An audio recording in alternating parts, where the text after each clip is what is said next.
Okay, so let us start now. So if you can recall of from last two class what we have discussed, that we have discussed about the four-stroke engine, in which we have discussed about what is the how the working principle of four-stroke spark ignition engine, four-stroke compression ignition engine, that is CI engine. Then we have discussed about the difference between the four-stroke CI and SI engine. Now, in a brief, we will look about the two-stroke engine also. Two-stroke engine, conceptually, it is a really very powerful engine. Why, we will discuss about that, but it contains some disadvantage, and because of that, it is not in common use nowadays. And therefore, when we were discussing about from last 2-3 classes, I told, or I made such kind of the statement that generally all the engines, particularly for our interest, are all of them are four-stroke engine. In two-stroke engine, I don't know whether you have seen it or not, some of the two-wheelers. Okay, if you are in the campus and in Kharagpur, normally you can see that some of the peoples are driving Luna. It's a kind of the very cycle kind of the two-wheelers. That that two-wheeler is a two-stroke engine. Or you may have a very old scooters at your home, then that might be also a two-stroke engine. Anyone have a two-stroke two-wheelers at your home?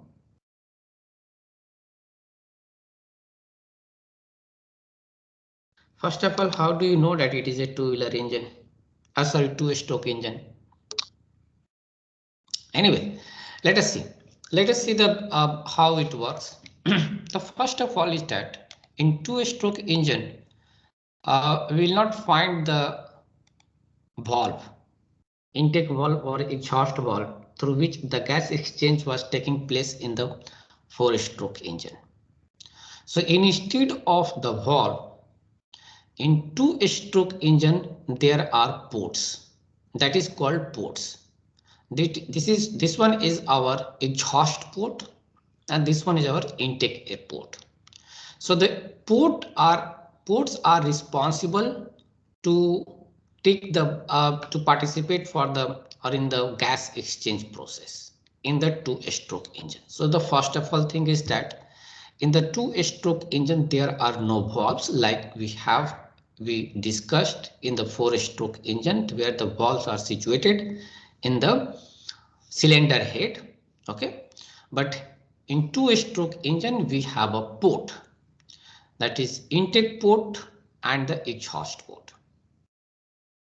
Now we also discussed in the four-stroke cycle or four-stroke engine that the four-stroke engine requires 4 stroke of the cycle or 4 stroke of the piston to complete one cycle, or 2 revolution of the crankshaft will require one cycle in complete one cycle.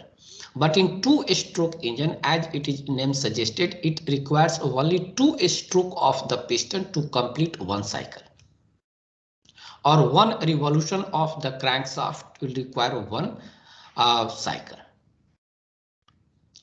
So it means that's really very good that we are going to get 1 power stroke per revolution of the crankshaft, whereas in the 4-stroke engine we had a 1 power stroke in 2 revolution of the crankshaft. So how it works, that when the piston is moving up, some of the things we need to very clearly see here, nomenclature.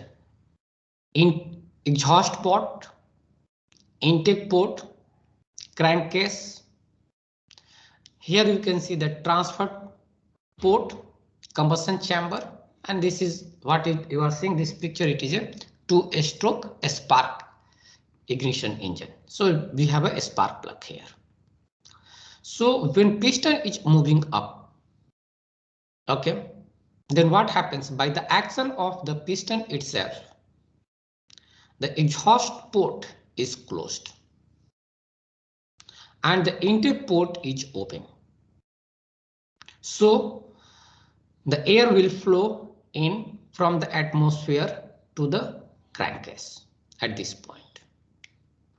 And since the exhaust port is closed, okay, there is no, the gas is present in the combustion chamber connection with the atmosphere, and it piston is moving upward. So the content inside the combustion chamber is going to be compressed. Towards the end of the compression stroke, a spark is going to be takes place, and the pressure and the combustion chamber inside this combustion chamber is going to be increased, and it is going to push back. When during the piston movement from the top dead center to the bottom dead center, when piston will come down from the top bottom TDC to the BDC, then what will happen? Your intake port is going to be closed and the exhaust port is going to be open. So the exhaust product is going to be flash out from the exhaust port.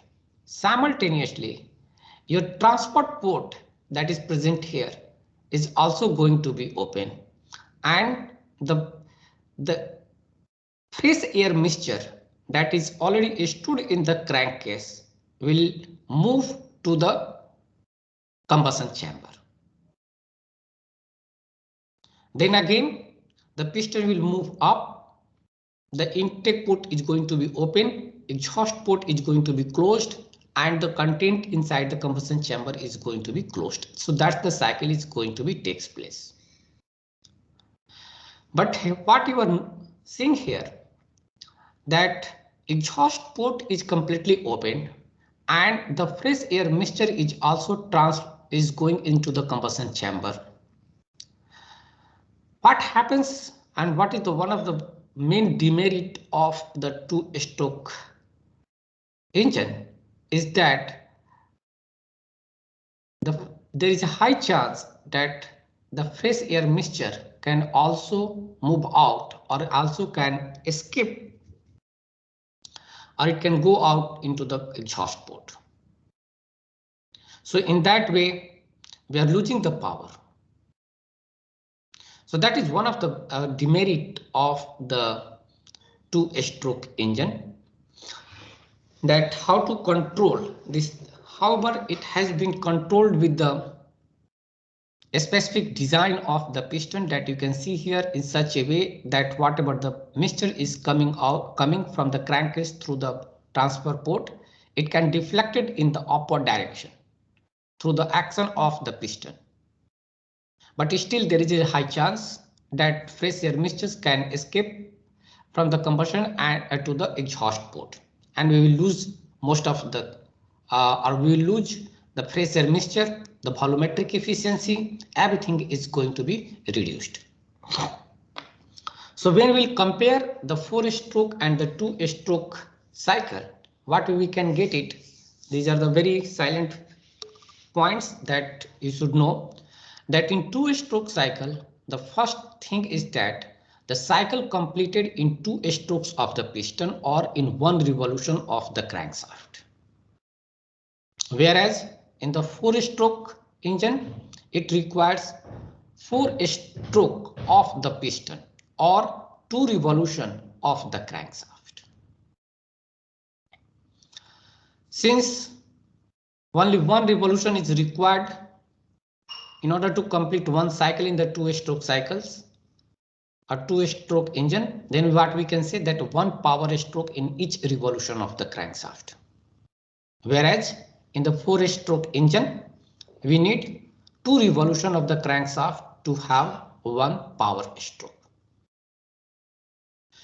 So theoretically, what we can say based on the second points here, 1 power stroke per revolution of the crankshaft a crankshaft, and here 1 power stroke in 2 revolution of the crankshaft. So theoretically what we can say that power produced for the same size of the engine is twice than the 4-stroke engine.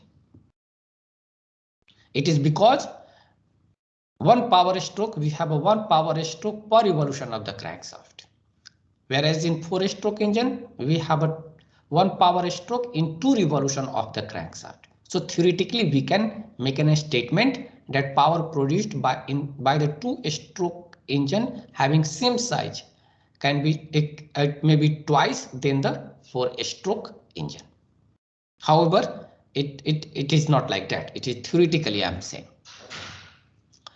More cooling and lubrication is required since the same engine has a more power. It has a one power stroke per crankshaft.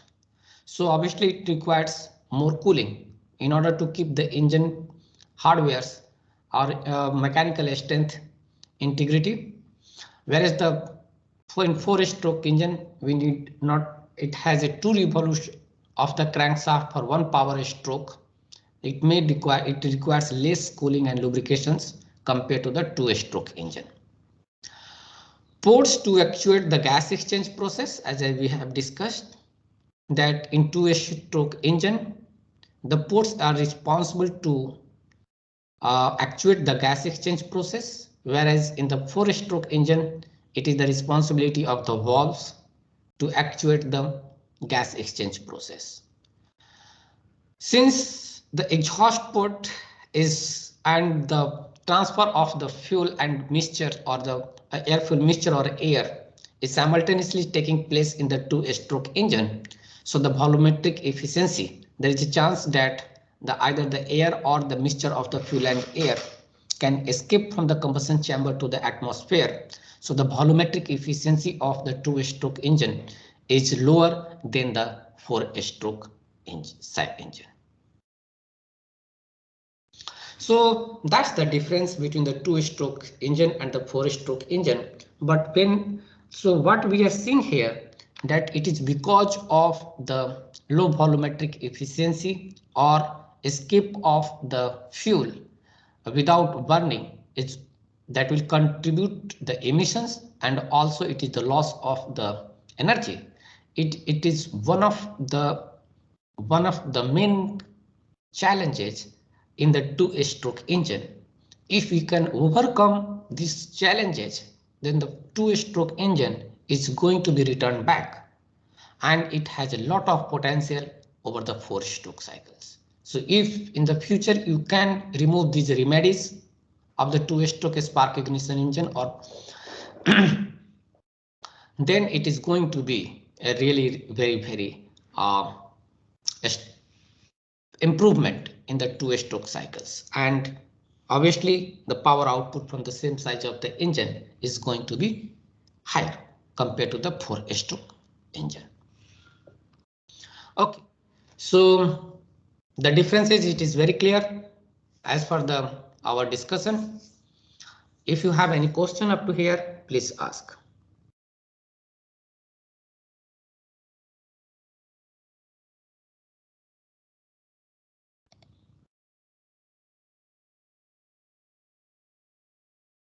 If not, then very good.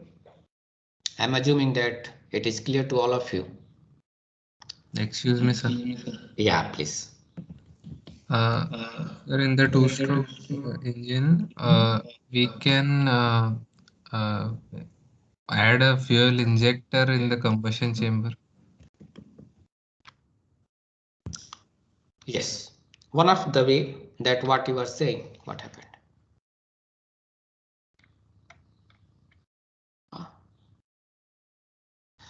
One of the things what you are saying, particularly for the spark ignition engine, that instead of the mixture of the fuel and air comes here, if it is only the air comes like the diesel engine, and the fuel can be injected once the exhaust port is closed. That is what you are saying?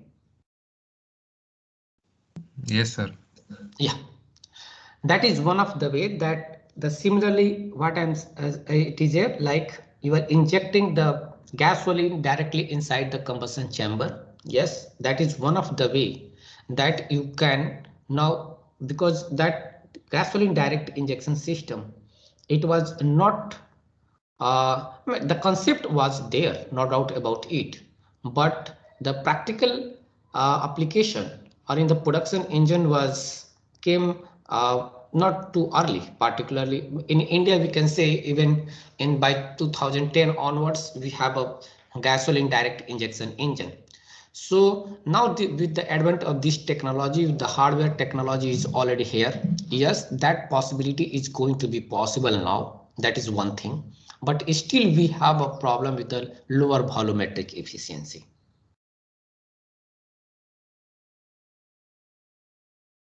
But as there was two problems were associated with the two-stroke engine. One is the lower volumetric efficiency and another is the escape of the fuel. Obviously, one of the problem can be solved with the direct injection of the gasoline, but still it needs to be think about that how to improve the volumetric efficiency.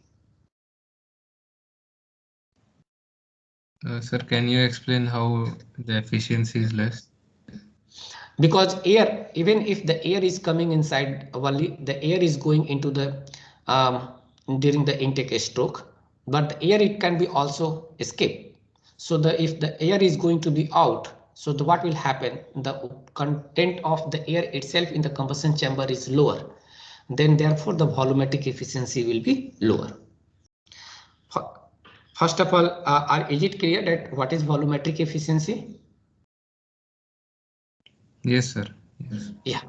So that's the way the air is also going to be escape out because the exhaust port is open. So there, then the effective compression ratio will be reduced. No, I mean with the fuel injector, we can direct supply the intake manifold in the combustion chamber. You are going to supply only the fuel.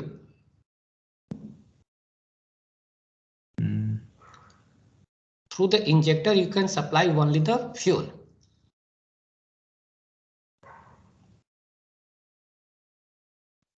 Or I'm not getting your question. Sir, like we can put an intake manifold in to the combustion chamber. Intake manifold. See, the thing is, then we are moving. Then what you are saying? Then we are moving. Then where? Here the ports are responsible to have a gas exchange process that is situated here. Now, do you want to do any drastic changes in the mechanical modification, mechanical design? Or instead of the port, you are going to use the valve or what? Anyway, that is fine. That what I'm saying, that these are the things that if there is ideas, some things, anything is there, we need to think about that how to improve that part. What my aim is right now to highlight the problems, okay, and let it be some kind of the solutions comes in your mind, and then it can translate to the production stage also. That would be the really very nice. Okay, is there any difference here? Any question here between the differentiation between the 2-stroke and the 4-stroke cycle engine?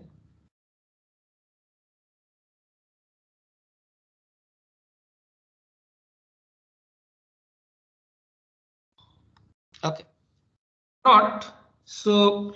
Let us start now, or in that way we can what we can say. Now we are moving to the next stage, where now we are going to discuss about the engine performance. Okay, now see the thing is, whenever you are dealing with IC engine, there are mainly we can divide the IC engine or the overall, or we divide the engine into the 3 parts, not the engine, the performance of the or overall performance of the engine. One is the performance, combustion, and the emission. All three sections, performance, combustion, and the emission, has some parameter. Let's suppose if I am saying that we need to improve the performance of the engine. Then first of all, we need to know that what are the different parameters through which we can define the performance of the engine. Or if we are saying, let us optimize the combustion of the combustion parameters of the engine. Then we need to know that what are the parameters associated with the combustion parameters, combustion, that we can optimize in order to get the performance and the emission. Similarly, we need to know that what are the emissions coming out from the exhaust. And then if we know that, then we can think something about that. So the engines has a three different sections. One is performance, second is the combustion, and the third is the emission. Each section has a different parameters. So what my aim is right now, that at least discuss right now the performance parameter, because what we are going to discuss are more about in coming 2-3 classes. Then when we will discuss about SI engine combustion and CI engine combustion, at that time we will discuss about the combustion parameter. And then towards the end of this course, when we will discuss about the emission, then we are going to discuss about the several kind of the emission and the emission parameters. But one thing has to be very clear at this point itself, all three sections are correlated with each other. It is not like that we can improve the performance of the engine without affecting any combustion or the emission. There are so much complicated kind of the relation between all these three sections that if you can change one parameter of any section, it is going to change, or it is going to be really change of all the parameters, either in the positive direction or in the negative ways. So changing any parameters, it is going to really affect all sort of the parameters.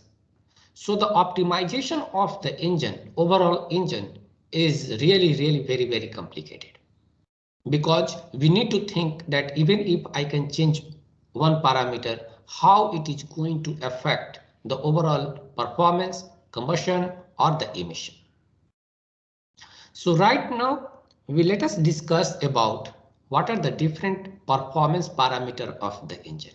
If we need to know that, or we have to evaluate the performance only, then what are the parameters that we can evaluate?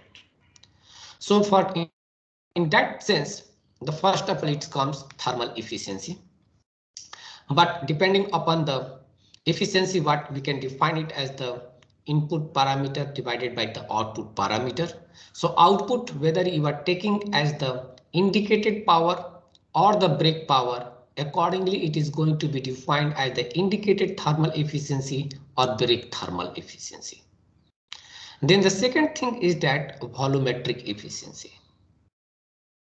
Any ideas when you have solves numericals in the IC engine for the Otto cycle or the CI cycle, or even if the general knowledge, do you have any ideas that what is the thermal efficiency of the engine?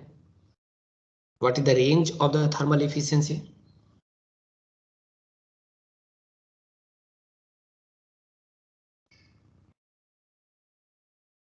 Anyone?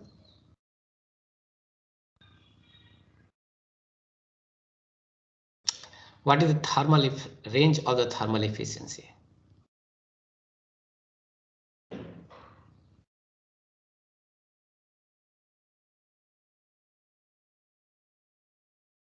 Okay.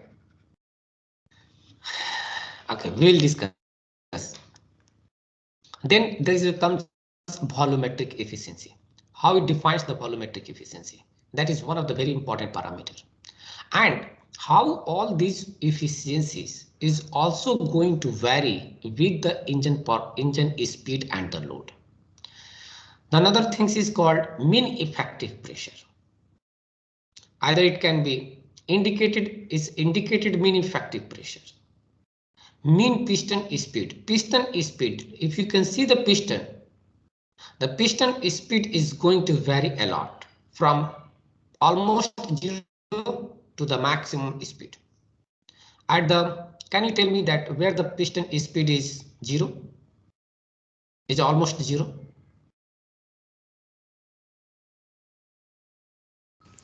Top dead center and bottom. At the upstroke and the downstroke. Yeah. Yes. So during the reversal of the direction of the motion, the piston speed is almost 0. Then another parameter is a specific fuel consumption. How much fuel is consuming in order to produce 1 kilowatt of the power. If the power is brake power, then we are considering as a specific fuel consumption, brake specific fuel consumption, that is called BSFC. If you are taking at the indicated power, then it becomes indicated specific fuel consumption, ISFC. And that another parameter that is really very important is the air fuel ratio. At which your engine is running. What is the air fuel ratio? What is the overall air fuel ratio? What is the what is called air fuel ratio distribution inside the combustion chamber? That is very complicated and it's really very difficult to know. But these are the parameters that we need to know first of all, so that we can theoretically calculate it, and then we can also experimentally measure it also. So if you see the energy diagram in the engine, this is the energy. What in terms of the fuel energy we give it as an input to the engine. So whatever the fuel, the mass of the fuel divided by multiplied by its calorific value, that is the total energy that you are supplying to the engine. But what happens? There are several losses, and losses in terms of the exhaust. Some of the energy can be lost in the exhaust stroke itself. Some of the energy can be lost with the coolant or the surrounding. Then also it's not possible, or it's very difficult that all the fuel energy is going to be liberated during the combustion. So the combustion, it's not all the fuel energy itself is going to be liberated, and whatever the liberated, there is several losses in terms of the exhaust, coolant, surrounding.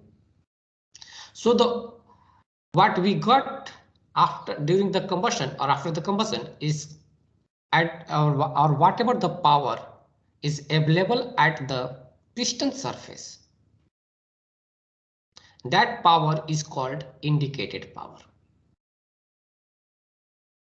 So there is a difference between the input energy and the power that is available at the piston. And this difference is because of the several losses in terms of the combustion efficiency, in terms of the exhaust gas, exhaust loss, coolant loss, surrounding loss.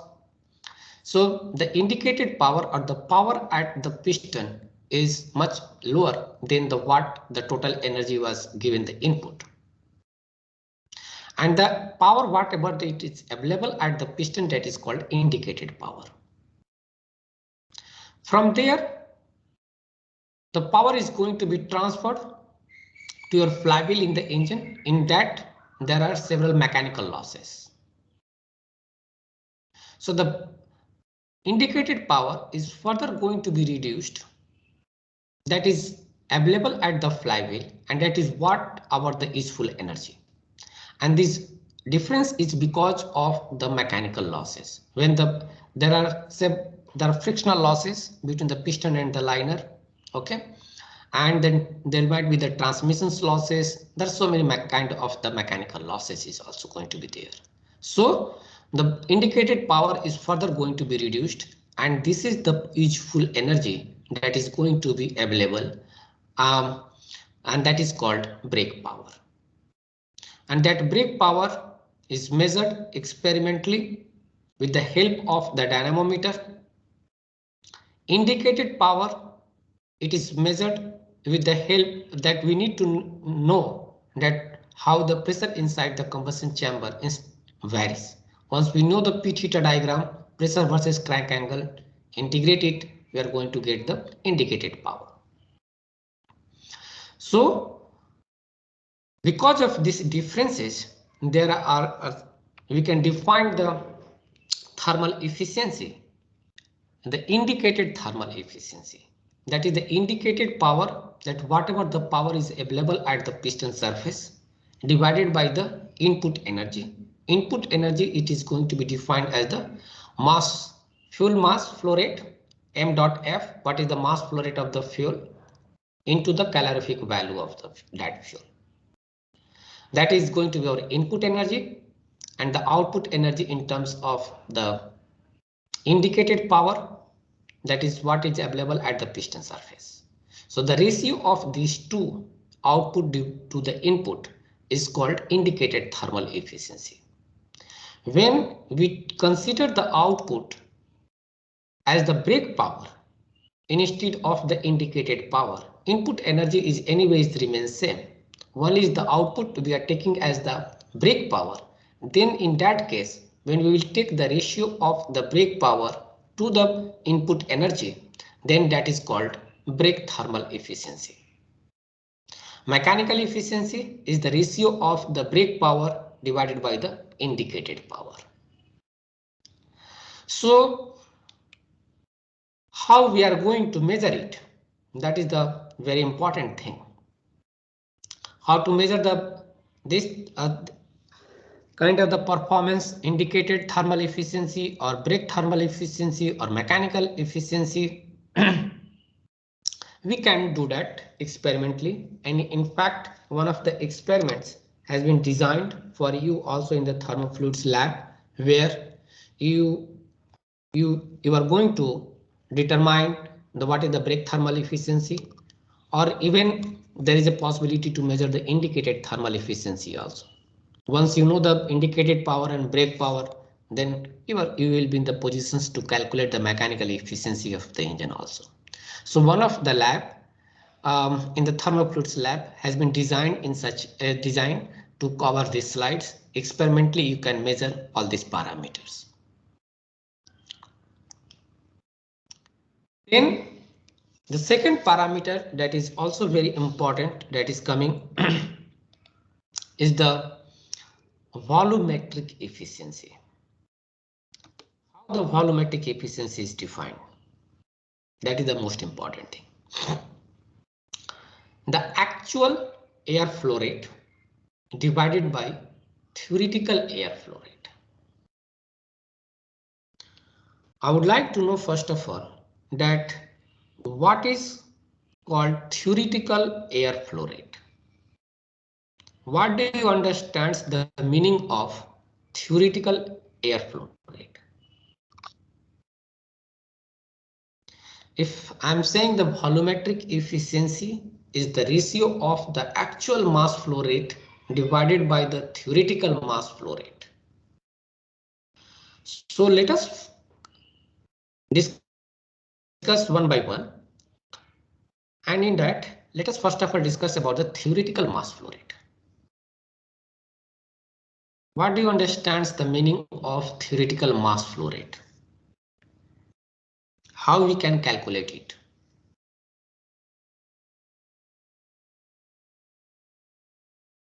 Anyone?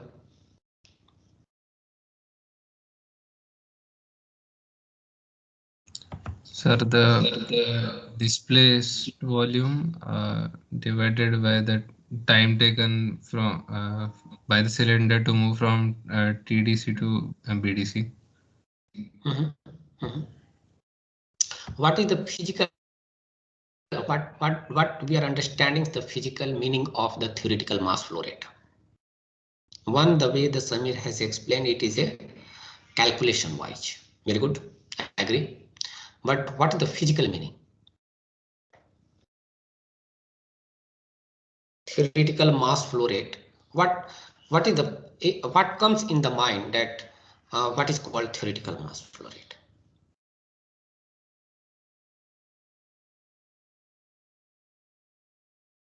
Filling up the entire cylinder volume. Yes. So the capacity of the cylinder volume, that is the maximum amount of the air that can be accommodated inside the combustion chamber. That is what we are considering as the theoretical mass flow rate. Okay, that's really very good. So the theoretical mass flow rate,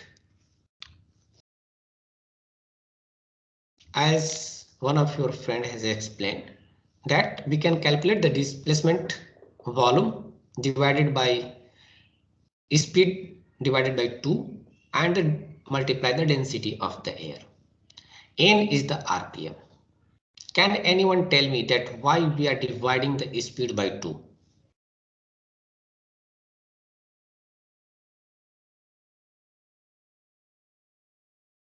In order to calculate the theoretical mass flow rate, displacement volume into density into speed divided by 2.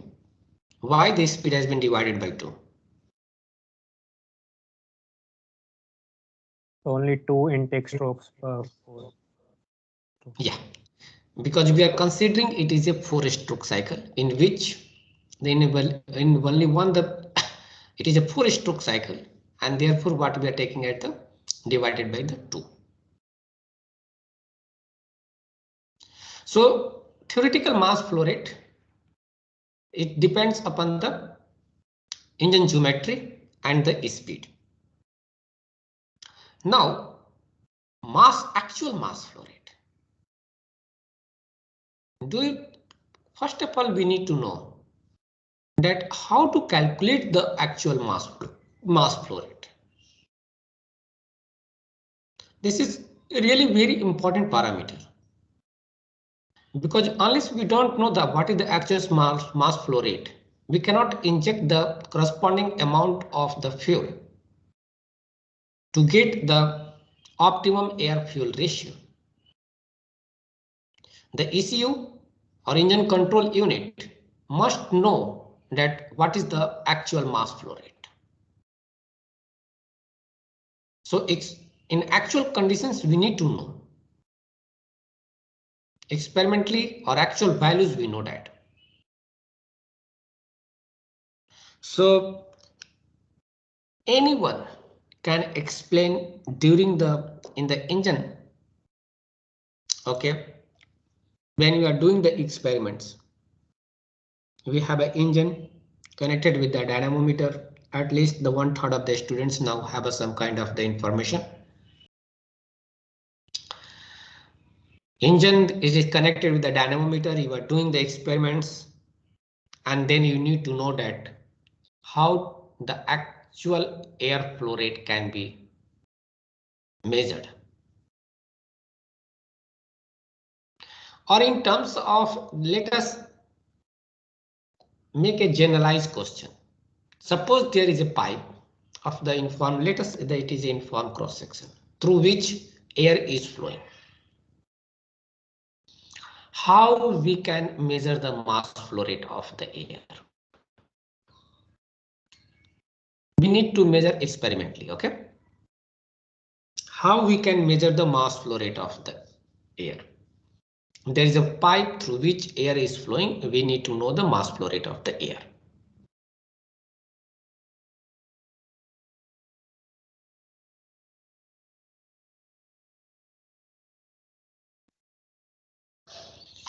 Any of you?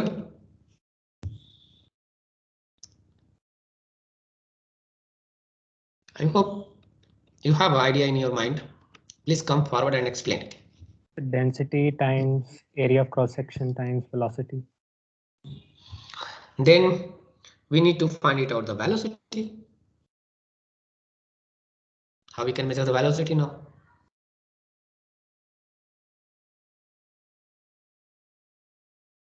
Yeah, from the drag forces. Okay. What are the equipment that can be used to measure the velocity? Any equipment? Name of the equipment? Or there is another way to measure the mass flow rate of the air? One way, that's fine, I'm agree. But for that we need to measure the velocity. So we again come back to the same positions. We need at least one parameter to measure the in order to measure the mass flow rate of the air.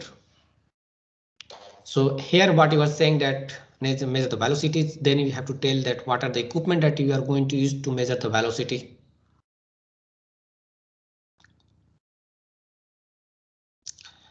Can we use the orifice meter? First principle. Can we measure it using the orifice meter?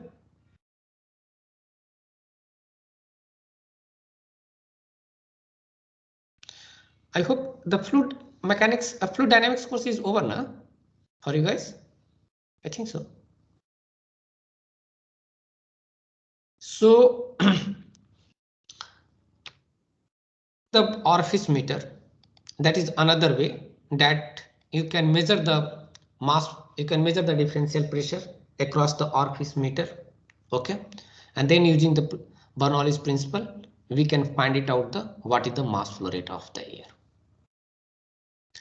There's another way that what we have discussed, that not discussed it here, but when we come to the lab, then at that time you will see the engine has a several kind of the sensor.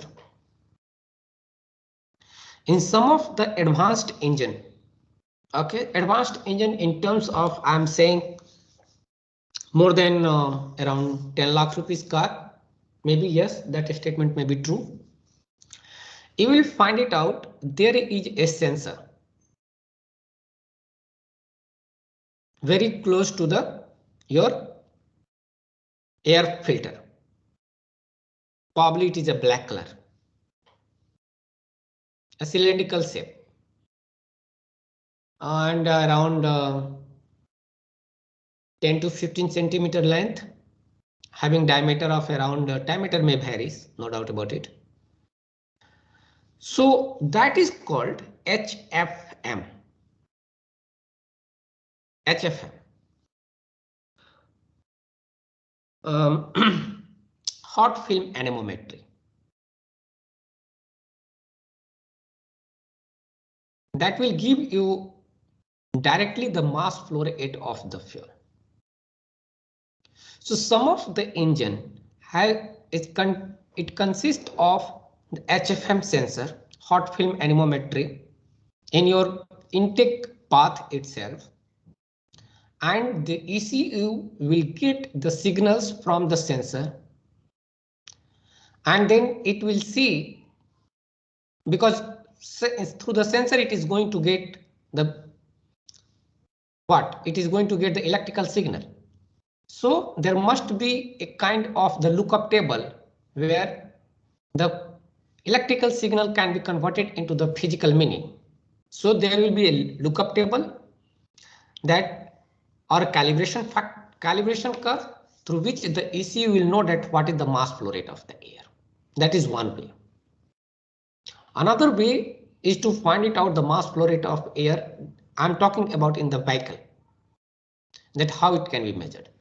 If you know the throttle position, particularly if the gasoline engine, if you know the manifold pressure,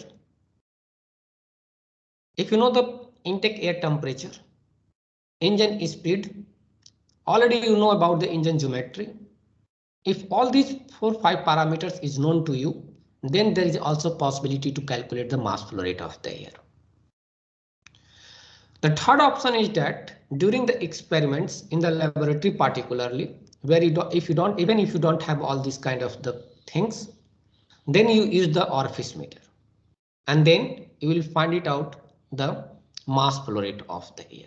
So the mass flow rate air is the experimentally measurable quantity through which through the different methods we can measure the mass flow rate of air. We know the theoretical mass flow rate of the air, and then take it the ratio that is called volumetric efficiency. Volumetric efficiency is very important parameter for the particularly the spark ignition engine, because its volumetric efficiency varies a lot. And it varies a lot because, as we have already discussed, that there is a throttle in the intake manifold. We are throttling the air. We are restricting the flow of the air. So the actual mass flow rate itself is very low. So the overall volumetric efficiency is very low. And then it will increase as we change the throttle position from fully from the idling condition to the completely open condition.